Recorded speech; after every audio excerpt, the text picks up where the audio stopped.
ازاي معاك وقت. طيب جبنا الاخبار بتاعت ان الزمالك احتمال يلعب يوم السبت ولا لا منين؟ من الصفحه بتاعت استاذ صبحي عبد السلام الصحفي الزملكاوي على قناته على اليوتيوب. هتلاقوا اللينك بتاع الفيديو في الديسكربشن.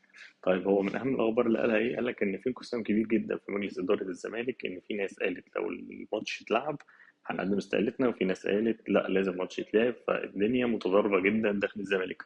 ممكن تبقى اخبار حقيقيه، ممكن تبقى فبركه، محدش لسه فاهم اي حاجه. الفكرة كلها إن الزمالك داخل على مرحلة محدش عارف حاجة.